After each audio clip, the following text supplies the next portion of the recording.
Hello student, very good morning. I hope you are fine. Welcome to expert classes by Manju ma'am. जैसा कि student आप सभी लोग जान रहे हैं कि इस समय आप लोगों का मतलब आज से जो है माइनर पेपर स्टार्ट हो गया है। तो जो बच्चे हमारे बीए, बीएससी, बीकॉम, बीबीए और फोर्थ सेमेस्टर में हैं, उनका जिनका विषय जो है पॉलिटिकल साइंस है, जिनका एग्ज़ाम जो है 13 जून को यानी कल होने वाला। आज आप लोगों का क्या 12 जून है और कल आप लोगों का 13 जून है एग्ज़ाम। लिखित परीक्षा होगा। जैसा कि आप लोगों को हमने एक छोटा सा 4 मिनट का वीडियो देकर उसमें आप लोगों को हमने बताया कि इस बार जो है आप लोगों का रिटन परीक्षा होगा। पेपर का नाम क्या है? सोशियो पॉलिटिकल मूवमेंट है। पेपर का नाम आप लोगों का क्या है? सोशियो पॉलिटिकल मूवमेंट है स्टूडेंट। ये आप लोगों का मॉडल पेपर जो है 2025 है स्टूडेंट। आइए स्टूडेंट देखिए, ये मॉडल पेपर का जो है पार्ट 2 है। जैसा कि आप लोगों को हमने बताया था कि आज कल 11 जून को हमने पार्ट 1 दिया था और आज 12 जून को आप लोगों को पार्ट 2 दे रहे हैं। तो अगर आप लोग पार्ट 1 नहीं देखे स्टूडेंट, तो आप लोग जाकर पार्ट 2 पहले पार्ट 1 देख लीजिए, क्योंकि उसमें जो है आप लोगों का हमने जो है यूनिट 3rd और 4th जो है कंप्लीट किया है। और आज में के क्लास में आप लोगों का यूनिट 1st और 2nd जो है कंप्लीट हो गया। यानी 2 मॉडल पेपर में हमने आप लोगों का पूरा सिलेबस जो है कंप्लीट कर दिया। तो आइए स्टूडेंट बिना समय गंवाए हम स्टार्ट करते हैं। आप लोगों का क्वेश्चन देखिए यहाँ पर क्या कह रहा है।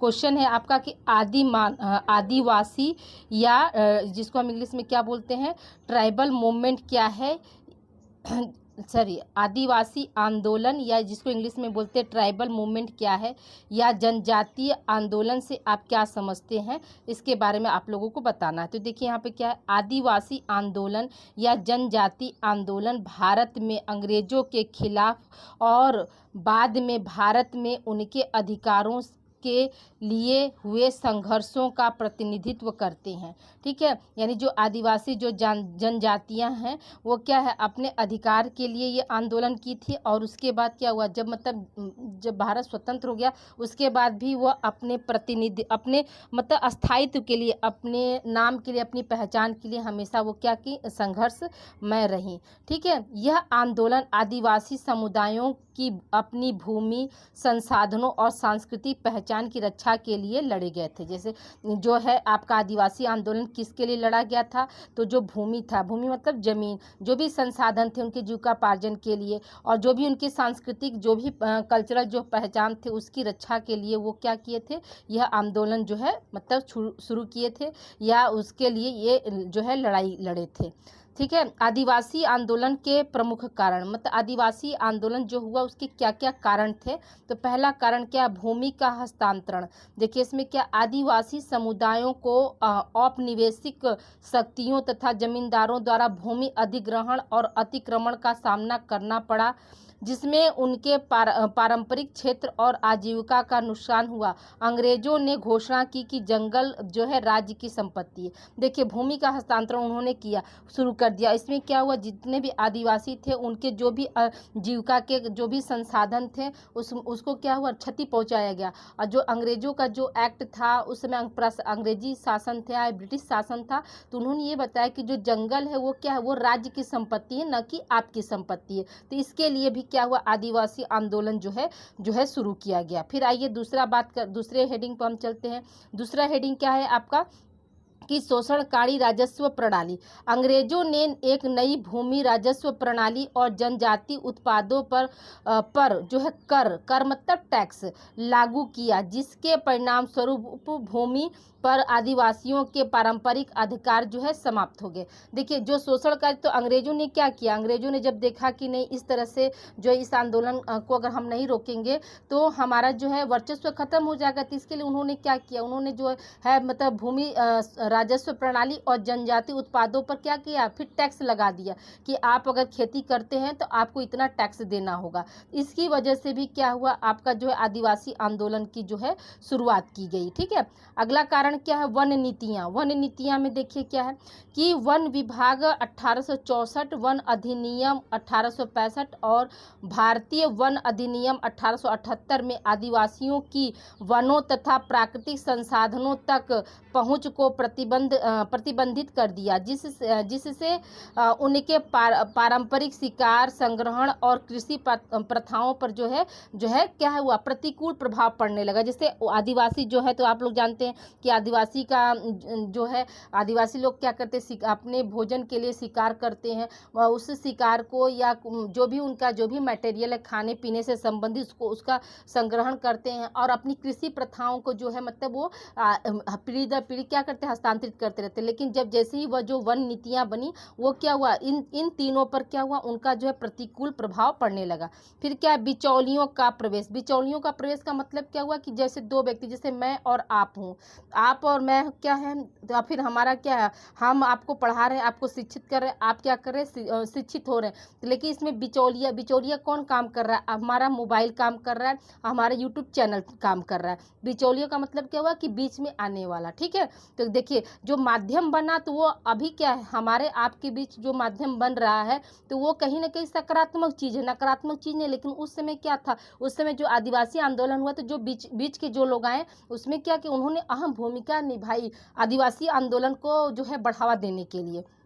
देखिए यहाँ पे क्या है, अंग्रेजों ने जंगलों में व्यापारियों तथा साहूकारों को प्रवेश कराया और पुलिस अधिकारियों तथा छोटे कर्मचारियों द्वारा उत्पीड़न और जबरन वसूलियों से आदिवासियों के बीच जो है संकट को जो है उन्होंने बढ़ा दिया। अब देखा, जब उन्होंने देखा कि नहीं इस तरह से जो है नहीं होगा, तो उन्होंने क्या किया, उन्होंने जैसे अपने से जुड़े हुए जैसे अपने लोगों को व्यापारी बनाकर, साहूकार बनाकर क्या किए, जंगलों में आदिवासियों के बीच भेजने लगे, ताकि वो क्या कर सके, वो मतलब जबरी, जिसे भूमि का जैसे पैसा वो जबरी ले सके। कोई बिजनेस अगर वो स्टार्ट किए हैं, कोई कुटीर उद्योग स्टार्ट किए हो, तो उसका क्या है, वो जबरन जो है वसूली कर सके। तो इससे क्या हुआ, आदिवासियों पर संकट मड़ रहा है, जिससे क्या हुआ, आदिवासी आंदोलन की जो है शुरुआत हुई। अब आइए देखिए सांस्कृतिक दमन। सांस्कृतिक दमन में क्या है, ईसाई मिशनरियों और जनजाति समूह के बीच उनकी गतिविधियों को उनकी संस्कृति और विश्वास के लिए जो है खतरा माना लगा।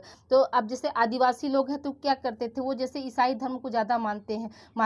जनजाति लोग जो है ज़्यादातर जो है ईसा मसीह की जैसे पूजा करते हैं। या यूँ कह सकते हैं कि जो ईसाई से संबंधित जो मिशनरी जो जाते हैं, उनको क्या था, उनको अपनी संस्कृति और उसमें विश्वास था। लेकिन धीरे धीरे क्या हुआ, जैसे जैसे अंग्रेजों का आक्रोश मतलब उत्पीड़न करने की जो क्षमता वो बढ़ती गई, तो आदिवासी जनजाति में भी क्या हुआ, आक्रोश पैदा हो गया।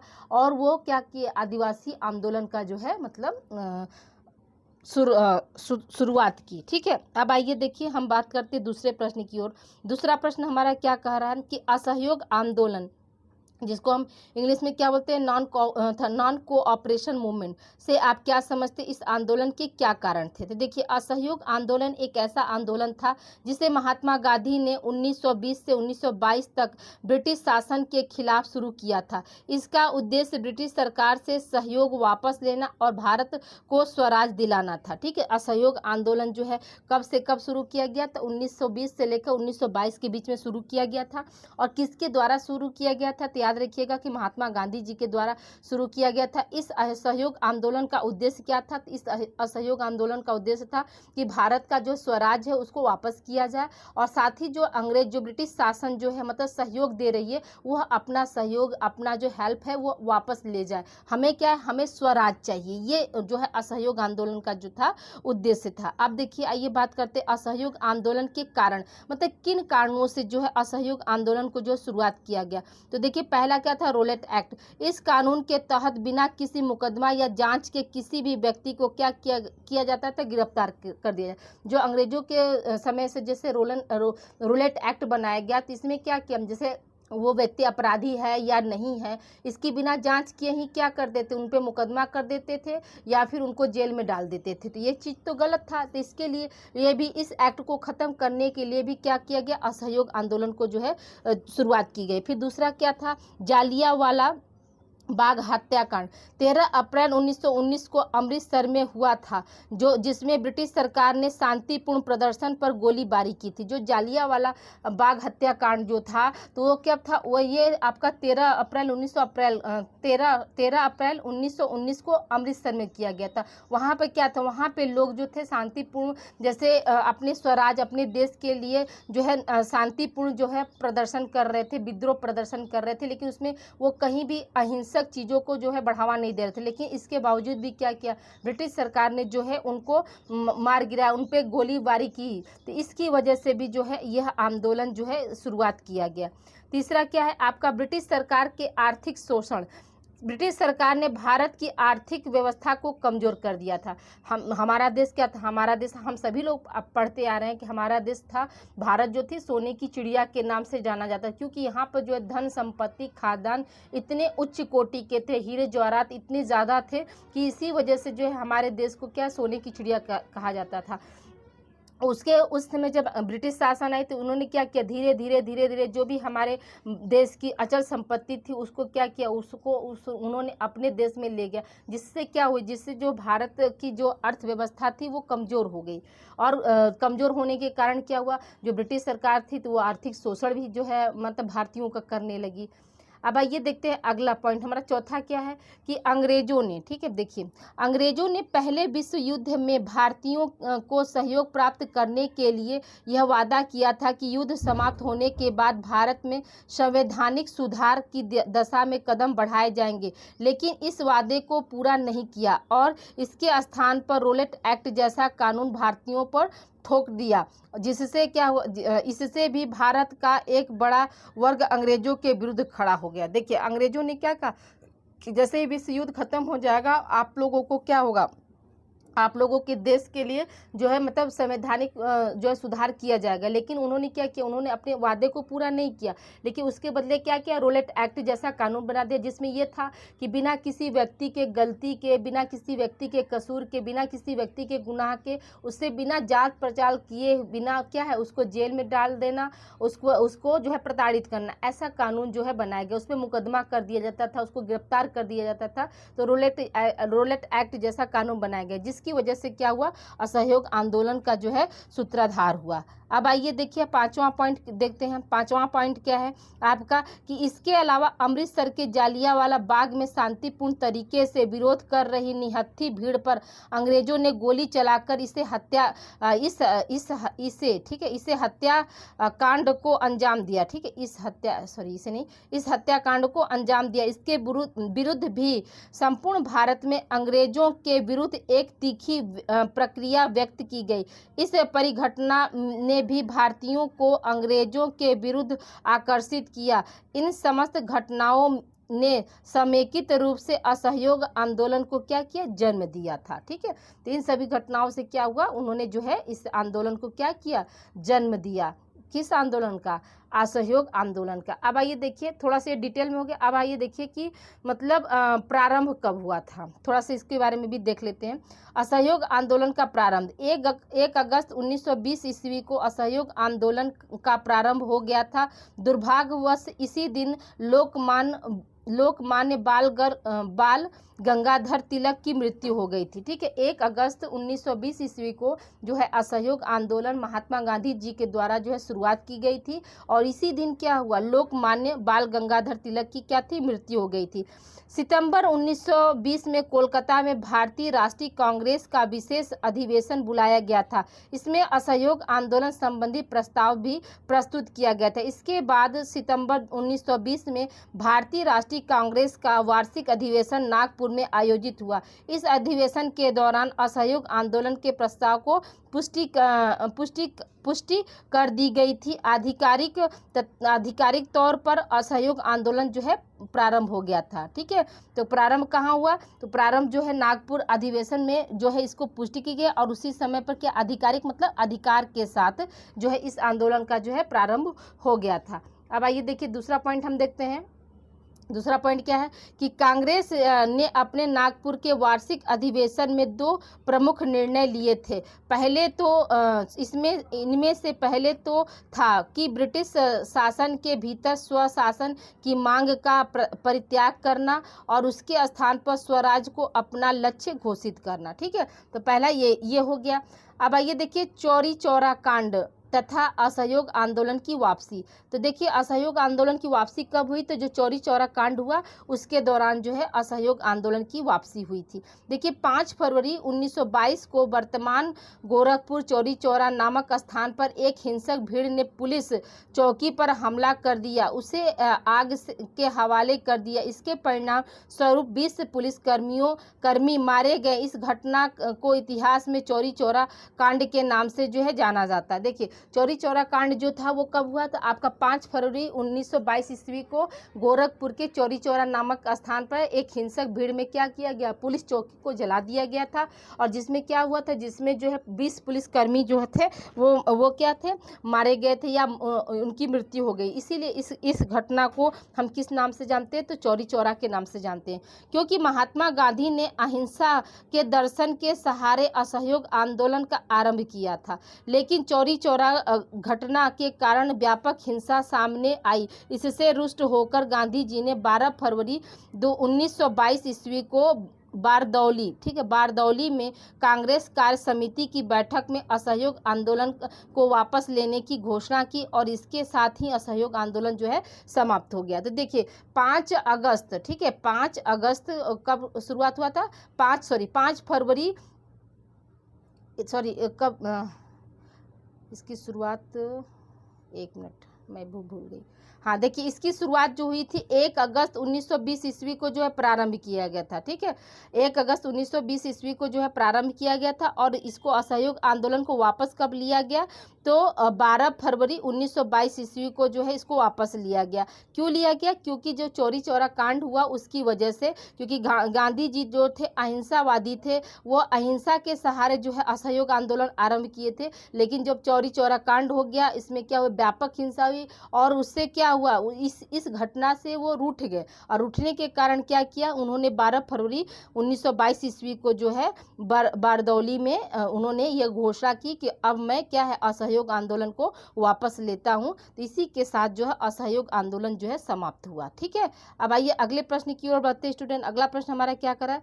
सविनय अवज्ञा आंदोलन क्या है? सविनय अवज्ञा आंदोलन, देखिए 1930 ईस्वी में महात्मा गांधी के नेतृत्व में सविनय अवज्ञा आंदोलन की शुरुआत हुई। सविनय अवज्ञा आंदोलन की नई ब्रिटिश नियमों की अवहेलना करने के सिद्धांत पर रखी गई थी।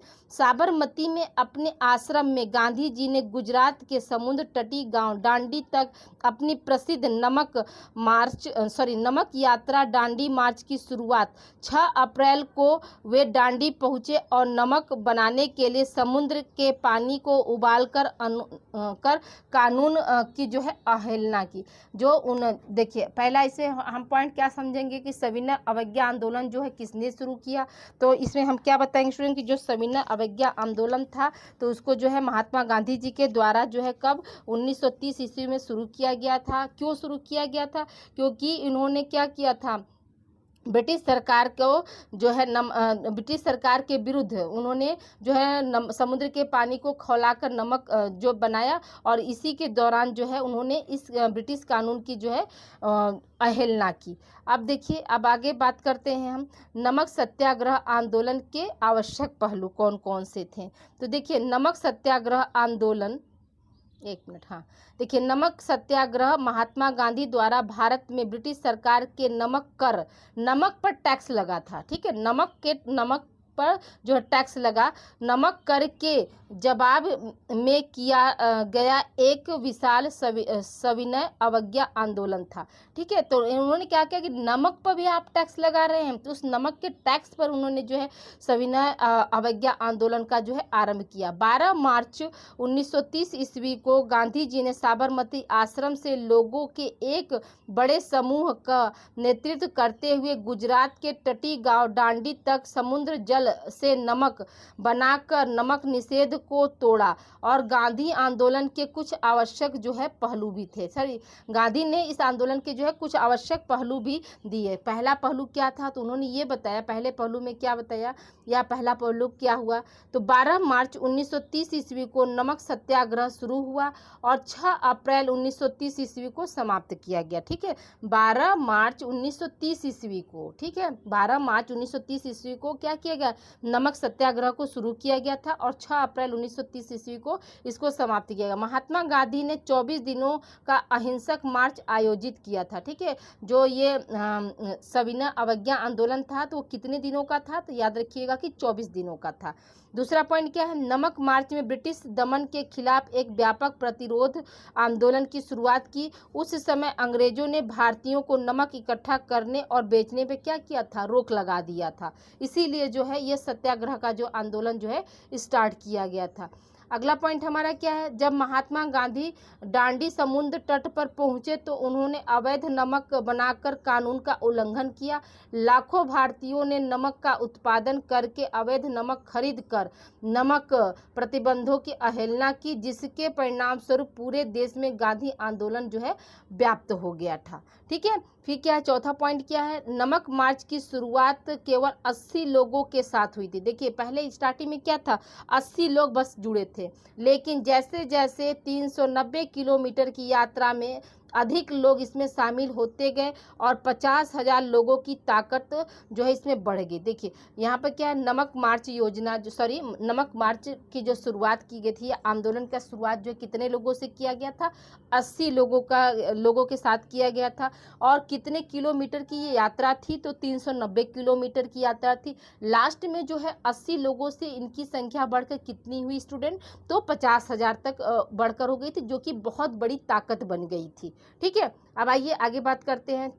पांचवा पॉइंट क्या है हमारा, पांचवा पॉइंट है कि नमक मार्च के अहिंसक पहलुओं को राष्ट्रीय तथा विश्वव्यापी प्रशंसा मिली। ठीक है, जो नमक मार्च उन्होंने निकाला उसमें क्या है, अहिंसा, मतलब उन्होंने तो इसमें कोई हिंसा का जो रोल ही नहीं लिया, तो अहिंसक जो पहलू थे उसकी वजह से क्या राष्ट्रीय तथा विश्वव्यापी प्रशंसा मिली। साथ ही इसकी अहिंसक प्रकृति को भी इसने प्रेस को का भरपूर ध्यान आकर्षित किया और भारतीय स्वतंत्रता आंदोलन को दुनिया के बाकी हिस्सों के ध्यान में भी लाया। ठीक है, तो ये थे आपके सविनय अवज्ञा आंदोलन। अब आइए बात करते हैं हम आपका जो है नेक्स्ट क्वेश्चन क्या है आपका, कि भारत छोड़ो आंदोलन की शुरुआत कब हुई।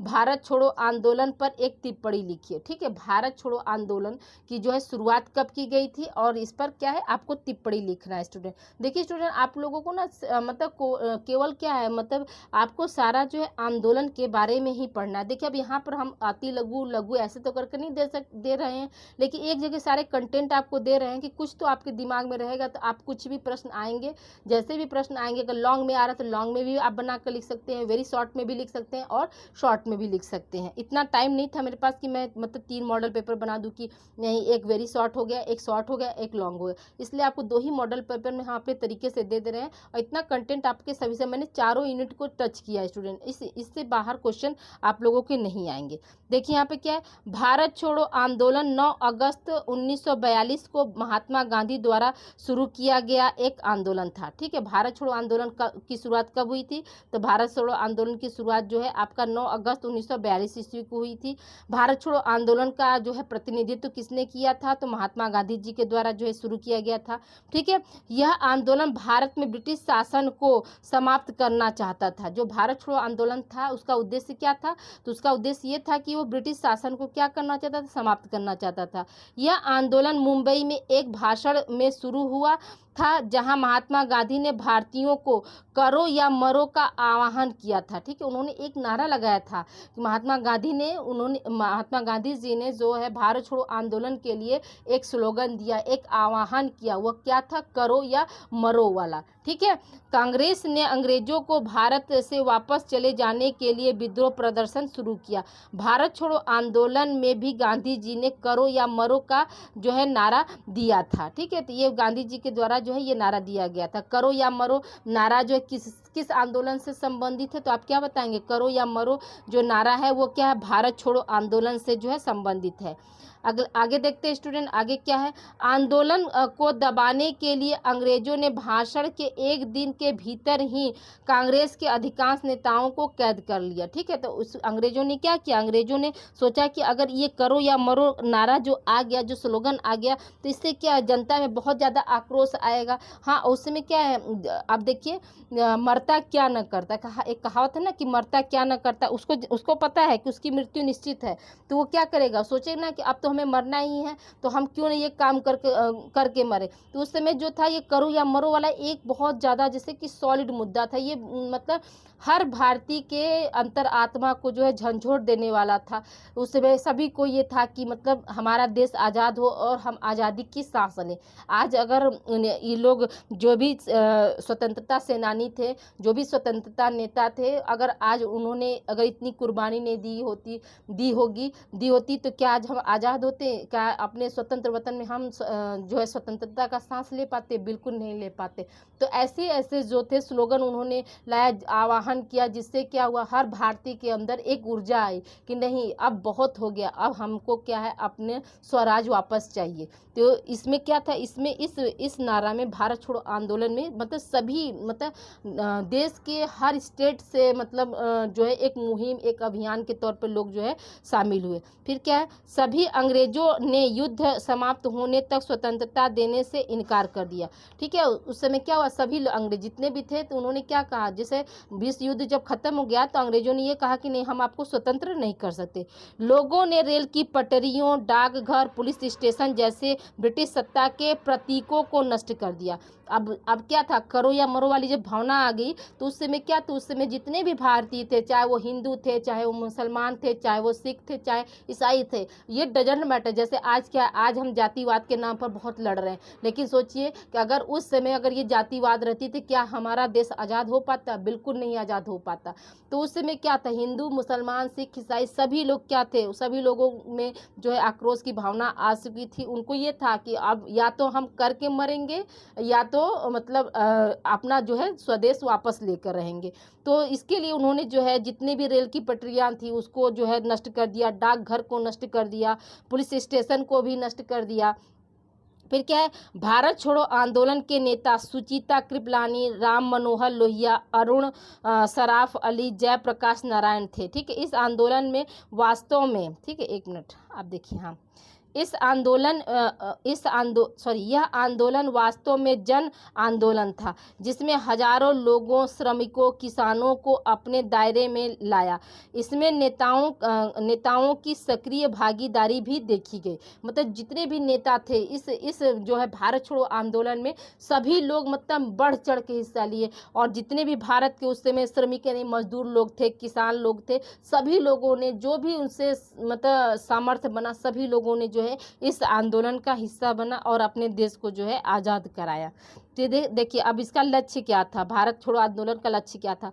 तो भारत छोड़ो आंदोलन का मुख्य लक्ष्य ब्रिटिश शासन को समाप्त करना था, तत्काल, मतलब तुरंत क्या था, ब्रिटिश शासन को जो था तत्काल जो है समाप्त करना था। आंदोलन का स्वरूप क्या था, यह आंदोलन सविनय अवज्ञा का एक व्यापक रूप था। जो सविनय अवज्ञा आंदोलन जो बीता अभी, तो उसका क्या था, एक व्यापक रूप यानी बड़े पैमाने पर था। ठीक है, जिसमें लोगों ने ब्रिटिश शासन के प्रति जो है प्रति विरोध किया। ठीक है, ब्रिटिश शासन के प्रति क्या किया, विरोध किया, और हड़ताल, प्रदर्शन, तोड़फोड़ जैसे तरीकों का भी इस्तेमाल किया। इसमें क्या था, इसमें जैसे मतलब अहिंसा और हिंसा दोनों चीज़ों को उसमें शामिल किया गया। क्यों, क्योंकि अब क्या था, अति हो गया था, सबको क्या था, अपना स्वराज जो था वापस चाह रहा था।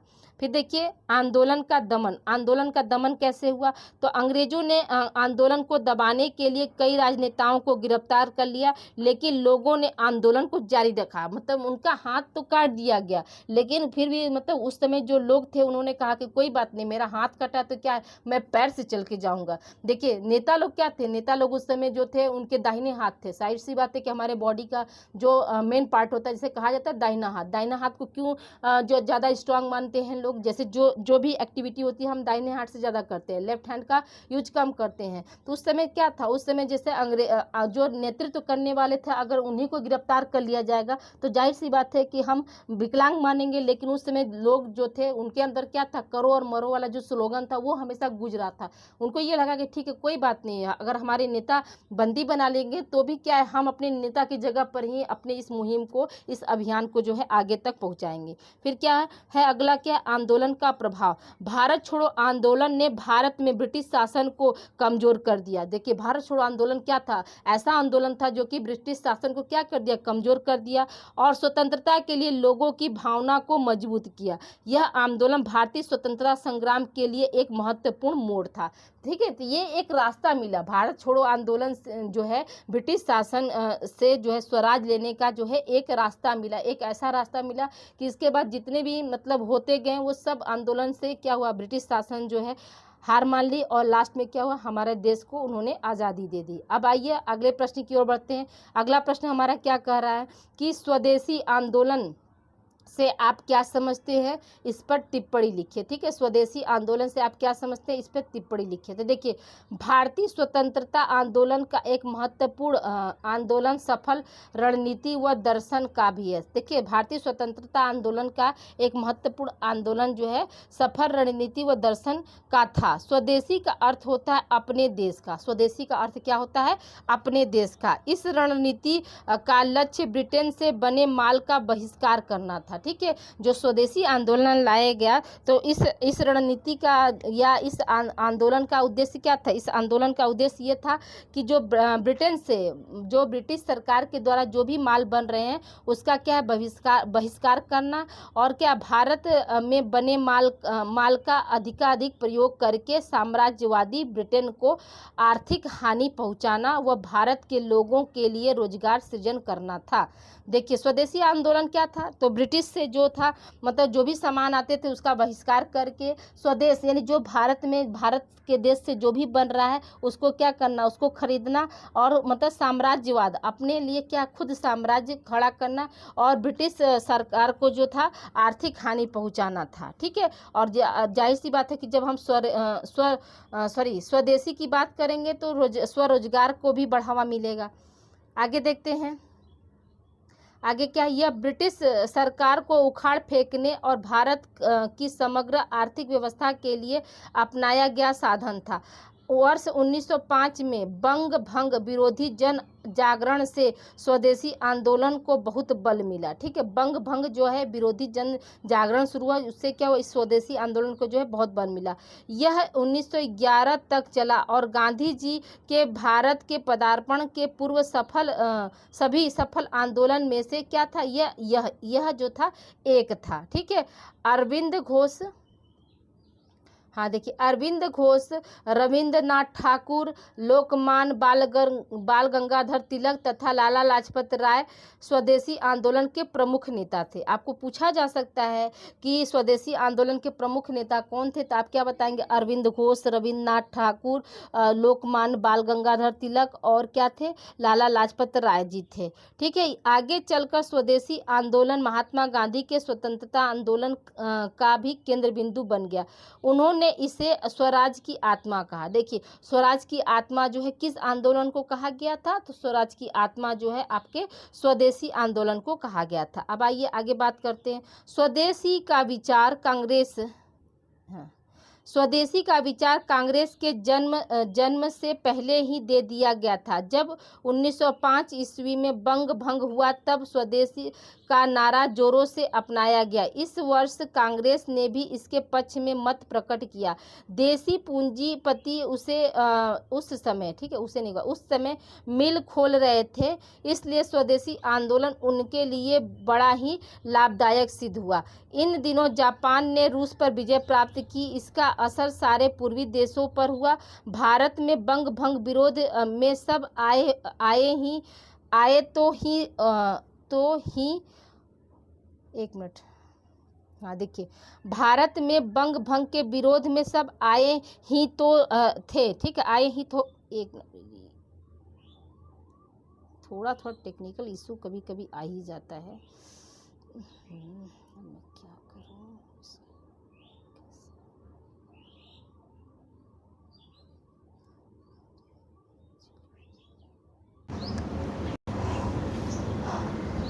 हाँ देखिए स्टूडेंट, आगे देखिए यहाँ पे क्या है कि भारत में बंग भंग के विरोध में सब आए तो ही थे। ठीक है, आए तो ही थे, यहाँ पे ही थे बना लीजिएगा।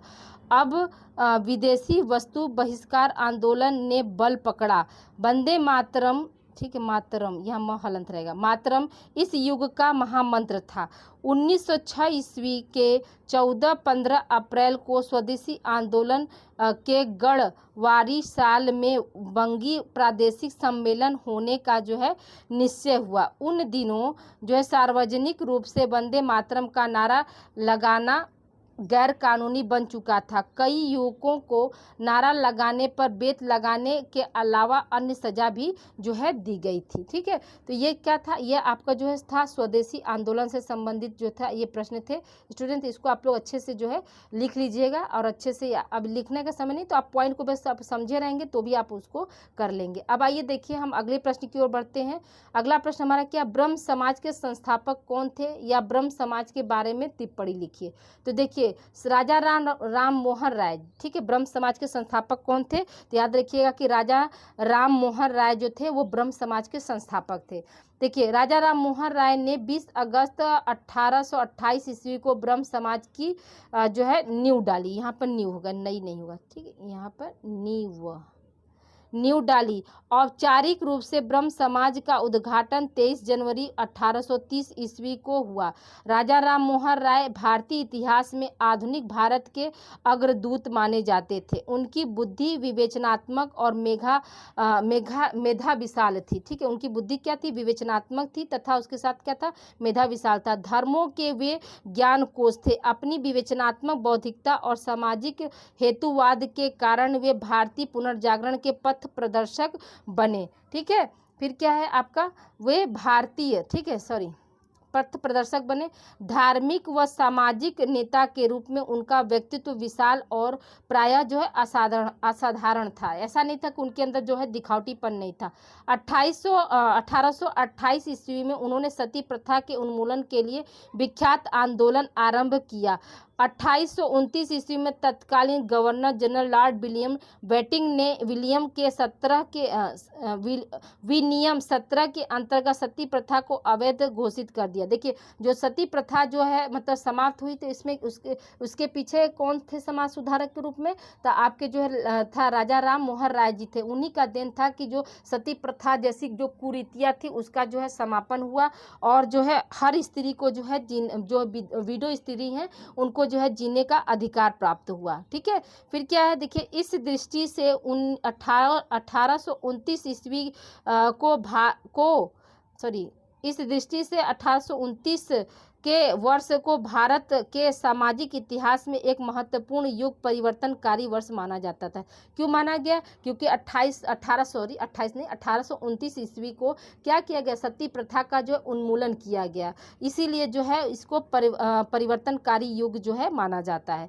अब आइए देखिए आगे बात करते हैं कि सामाजिक कुरीतियाँ, ठीक है, सामाजिक कुरीतियाँ व धार्मिक अंधविश्वास को दूर करने, सभी धर्म के प्रति सहानुभूतिशील होने, मानवतावादी बनने, राष्ट्रीयता को विकसित करने और भेदभाव से दूर होने आदि जैसी धार्मिक सामाजिक क्षेत्र में नई क्रांति को जन्म देने के उद्देश्य से ब्रह्म समाज की जो है स्थापना की। ब्रह्म समाज कोई राजनीतिक आंदोलन नहीं रहा, परंतु उसके बुद्धिवाद, उसके सार्वभौमवाद, उसके मानव धर्म के विचार तथा उसके पूर्व पश्चिम के समन्वय के आदर्श में भावी राष्ट्रीय आंदोलन की बौद्धिक नींव तैयार की। ब्रह्म समाज के प्रकारों को निम्न बिंदुओं से जो है समझा जा सकता है। अब देखिए पहला क्या आपका धार्मिक सुधार है। ठीक है, तो धर्म के प्रति जो भी अंधविश्वास थे उनको समाप्त किया गया। सामाजिक सुधार में जो है राजा राम मोहन राय ने क्या किया, सती प्रथा जैसी जो कुरीतियाँ थी उसको जो है समाज में जो है स्त्रियों को ऊंचा मान सम्मान जीने का अधिकार जो है उनके द्वारा प्रदान किया गया। तीसरा क्या है, शैक्षणिक सुधार। तो राजा राम मोहन राय अद्भुत व्यक्तित्व रखते थे, उनकी दूरदर्शिता व कल्पना शक्ति महान थी। वह पश्चिम की आधुनिक वैज्ञानिक सभ्यता का बीजारोपण करने के पक्ष में थे। इस उद्देश्य की पूर्ति के लिए उन्होंने भारत में वास्तविक और उपयोगी ज्ञान, विशेषकर विज्ञान तथा उद्योग में विज्ञान के प्रयोग पर आधारित सार्वजनिक शिक्षा प्रणाली की स्थापना जो है स्थापना में सहायता दी। तो उनका ये मानना था कि जैसे कि आप जो है वेस्टर्न कल्चर को भी आप मतलब अपना सकते हैं, इसके लिए उन्होंने जैसे काम किया, और जो सती प्रथा जैसी जो कुरीति जो सामाजिक रीतियाँ थी उसको क्या किया, उसका उन्मूलन किया। ब्रह्म समाज का एक महत्वपूर्ण कार्य यह है कि व्यक्तियों में राष्ट्रीय भावना को उत्पन्न करने के लिए उन्हें प्रगतिशील बनाना रहा है। हिंदू कानून में सुधार करने के लिए अनेक प्रयत्न हुए, जिससे राष्ट्रीयता में क्या हुआ, सुधार लाया गया। ठीक है, अगला क्या था उनका कार्य जो था ब्रह्म समाज का, तो पुनर्जागरण तथा बुद्धिवाद का प्रसार। ब्रह्म समाज का एक महत्वपूर्ण प्रकार यह है कि इसने देश के अनेक विद्वान, देशभक्त व नेता दिए। बिपिन चंद्र पाल, चित्तरंजन दास ने ब्रह्म समाज से ही बौद्धिक नवीनता की भावना को प्राप्त की थी, जो आगे चल के परंपरावादी हिंदुत्व के अनुयायी बने। ठीक है, अनुयायी बने। आनंद मोहन बोस ब्रह्म समाज के अनुयायी थे, जो 1898 ईस्वी में राष्ट्रीय कांग्रेस के अध्यक्ष पद पर पहुंचे। जगदीश चंद्र बोस, प्रताप चंद्र मजूमदार, सरला देवी चौधरानी, रामानंद चटर्जी, कृष्ण कुमार मिश्र, रविंद्रनाथ टैगोर, लॉर्ड सत्येंद्र प्रसन्न सिंह आदि को ब्रह्म समाज के शिक्षाओं से क्या था, प्रेरणा मिला था। ठीक है, अपने कॉलेज के दिनों में विवेकानंद ब्रह्म समाज की बैठकों में जाया करते थे। अतः कहा जाता है पुनर्जागरण तथा बुद्धिवाद के प्रचार में ब्रह्म समाज जो है महत्वपूर्ण जो है योगदान दिया था। ठीक है, अब आइए आगे बात करते हैं, अगले प्रश्न की ओर बढ़ते स्टूडेंट। अगला प्रश्न हमारा क्या कर रहा है कि आर्य समाज से आप क्या समझते हैं, इसके बारे में बताइए। आर्य समाज की स्थापना दयानंद सरस्वती के द्वारा 10 अप्रैल 1875 ईस्वी को मुंबई में की गई थी। देखिए, जो आर्य समाज है वो उसकी स्थापना किसके द्वारा किया गया था, तो दयानंद सरस्वती के द्वारा किया गया था। कब किया गया था, तो 10 अप्रैल 1875 ईस्वी में किया गया था। 1877 ईस्वी में लाहौर में आर्य समाज के संविधान को अंतिम रूप दिया गया। 1877 में क्या, लाहौर में। ठीक है, आर्य समाज को क्या है, संविधान का अंतिम रूप दिया गया। दयानंद सरस्वती 1824 ईस्वी में कठियावाड़ गुजरात में मौरी नामक नगर में क्या था, उनका जन्म हुआ था। 1824 में दयानंद सरस्वती का गुजरात के कठियावाड़ के मोरवी गांव में जो है उनका जन्म हुआ था। 1845 से 1860 तक हुए ज्ञान प्रकाश तथा अमृतत्व की खोज में उन्होंने विभिन्न स्थान पर घूमते रहे। ठीक है, 1845 से 1860 है, 45 और 60 के बीच यानी 15 साल तक क्या था, वो अमृतत्व की खोज में क्या किया था, वो घूमते रहे। अमृतत्व की खोज और ज्ञान के प्रकाश में क्या हुआ, वो भ्रमण करते रहे।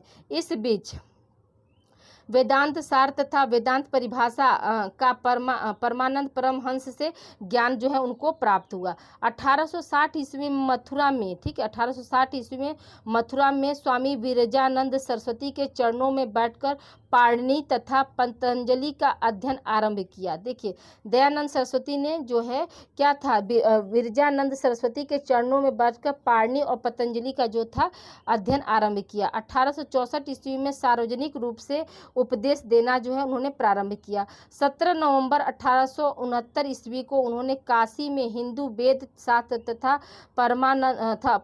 परंपरावाद के नेताओं से शास्त्र किया।